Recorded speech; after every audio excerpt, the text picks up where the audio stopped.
السلام علیکم ورحمۃ اللہ وبرکاتہ۔ جی ناظرین، آپ دیکھ رہے ہیں ADN نیوز۔ میں ہوں آپ کا میزبان قاری عمر وقاص۔ اس وقت ہم تحصیل ظفروال کے علاقہ دیپو کے اندر موجود ہیں اور میرے ساتھ اس وقت مناظر اسلام عالم بعمل میری مراد فاضل نوجوان حافظ عمر صدیق حافظہ اللہ استاد العلماء موجود ہیں۔ تو ہم ان سے آج سوشل میڈیا کے حوالے سے جو مختلف قباحتیں دیکھنے کو مل رہی ہیں، بالخصوص بغیر کسی تصدیق کے کسی بھی بات کو آگے پھیلا دینا، جیسا کہ ایک حدیث میں آتا ہے کفا بالمرء کذبا ان یحدث بکل ما سمع او کما قال النبی صلی اللہ علیہ وسلم، کہ انسان کی جھوٹا ہونے کے لیے اتنا ہی کافی ہے کہ وہ ہر سنی سنائی بات کو بغیر تصدیق کے آگے پھیلا دیتا ہے۔ تو اس حوالے سے ہم ان سے جاننے کی کوشش کریں گے کہ وہ ہمارے ساتھ جو ہیں وہ ناظرین ان کو اس حوالے سے کیا نصیحت کرنا چاہیں گے۔ جی السلام علیکم۔ وعلیکم السلام ورحمۃ اللہ وبرکاتہ۔ سب سے پہلی بات یہ ہے کہ نبی صلی اللہ علیہ وسلم نے جن فتنوں سے امت کو خبردار کیا ہے، ان فتنوں میں یہ ابلاغ کے ذرائع جو ہیں یہ بھی ایک فتنہ ہے، اور موجودہ دور کا جو میڈیا ہے یہ ایک دجالی فتنہ ہے۔ اس کے شرور سے اللہ تعالیٰ اہل ایمان کو اور مسلمان معاشروں کو محفوظ رکھے۔ میں اس حوالے سے سب سے پہلے یہ نصیحت کرنا چاہتا ہوں کہ شہید ملت حضرت علامہ احسان علیہ ظہیر رحمہ اللہ تبارک و تعالی، اللہ تعالیٰ نے ان کو دین کی بڑی فقہ عطا کی تھی، اور وہ اس دور میں ان ذرائع کو دین کی تشہیر اور نشر و اشاعت کے لیے استعمال کرتے تھے، جبکہ اہل حدیث کی اکثریت جو ہے وہ اس کے سخت مخالف تھے۔ اب تو وہ قوتیں بھی اس کی شد و مت سے حامی ہیں جنہوں نے ماضی قریب میں ٹیلی ویژن کو توڑا اور اس کو گھر سے نکالنے کے عمل کو ایک جہاد سے تعبیر کیا ہے۔ تو اس حوالے سے کہ آپ اپنے بچوں کو جو اینڈرائڈ موبائل سیٹ ہیں ان سے دور رکھیں، اور اگر ناگزیر صورت میں ایسی چیزوں کا استعمال کرنا ہے تو اسلامک جو چینل ہے جیسے پیغام ٹی وی ہے، ADN نیوز ہے، اور ان کے جو اسلامک چینلز ہیں یوٹیوب پر، آپ ان سے استفادہ کریں دین کو شائع کرنے کے لیے، ابلاغ کے لیے، سیکھنے اور سکھانے کے لیے۔ اور اللہ تبارک و تعالیٰ نے قرآن مجید میں کہا ہے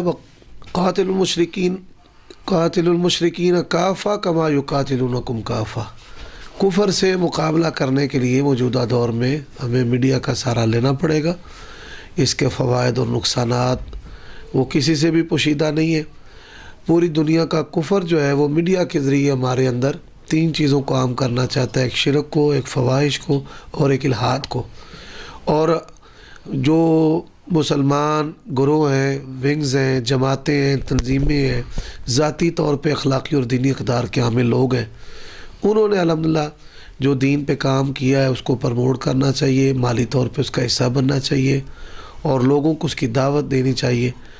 اللہ تعالیٰ ہمیں اس میڈیا کے فتنے سے محفوظ رکھے اور اسلام کے لیے اس کو آگے بڑھانے اور پھیلانے کی ہمیں توفیق عطا فرمائے۔ استاد جی، یہاں پہ میں آپ سے یہ پوچھنا چاہوں گا، جیسا کہ ہر چیز کے 2 جو ہے وہ جز ہوتے ہیں، ایک نیکی اور بدی جیسے ضد ہیں آپس میں، اس طرح سوشل میڈیا یا الیکٹرانک میڈیا ہے، پرنٹ میڈیا ہے، اس کے اوپر جو فحاشی اور یعنی اور بالخصوص اس کا جو غلط استعمال ہے، اس کے حوالے سے آپ صارفین کو کوئی نصیحت فرما دیں کہ اس کی تنہائی کے اندر بالخصوص جو اس کے اندر دونوں چیزیں موجود ہیں، نیکی اور بدی، اس کے حوالے سے۔ نبی علیہ الصلوۃ والسلام نے فرمایا اتق اللہ حیث ما کنت، تو جہاں بھی ہو اللہ تعالیٰ سے ڈرتا رہے، مرد و عورت، بچے بوڑھے۔ تقوی اللہ، جو اللہ کا ڈر ہے، یہ انسان کی عقل کے لیے اور اس کی خواہشات کے لیے لگام کی حیثیت رکھتا ہے۔ اگر آپ سمجھتے ہیں کہ آپ کے بچوں میں ایمان، عمل، رغبت ہے اور اس چیز کے بارے میں اویئرنیس ہے، تو پھر بھی ان کو یہ نصیحت آپ کرتے رہیں، ان چیزوں سے خبردار کرتے رہیں۔ علماء بھی مساجد، مدارس اور پروگرام میں ولا تقربوا الزنا ولا تقربوا الفواحش، کیونکہ یہ اتنا بڑا فتنہ ہے کہ بڑے بڑے مضبوط ایمان کے لوگ جو ہیں وہ اس میں بہہ جاتے ہیں۔ تو پہلی بات یہ ہے کہ اس کا استعمال ہی ناگزیر صورت میں کرنا چاہیے، عام حالات میں کرنا ہی نہیں چاہیے۔ اس کا زہر سانپ کے زہر سے بھی زیادہ مہلک ہے۔ اور پھر ناگزیر صورت میں بھی کرے تو اللہ تعالیٰ کے ڈر سے کرتا رہے اور ان چیزوں سے بچتا رہے، اسی کے اندر عافیت اور خیر ہے۔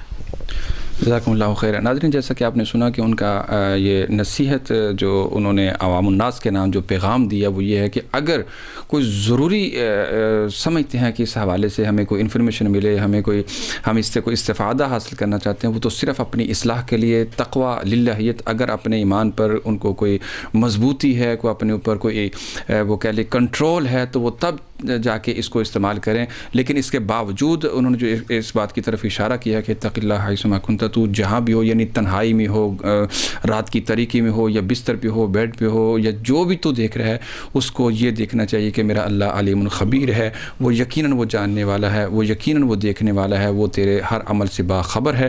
جب انسان اللہ کے ڈر سے کوئی بھی عمل کرتا ہے تو اللہ تعالیٰ اس کے اندر اپنی مدد اور نصرت اور تائید ضرور شامل کر دیتا ہے۔ انشاءاللہ نئے پروگرام کے ساتھ اور نئے انداز کے ساتھ، نئی مہمان شخصیت کے ساتھ آپ سے جلد ملاقات ہوگی۔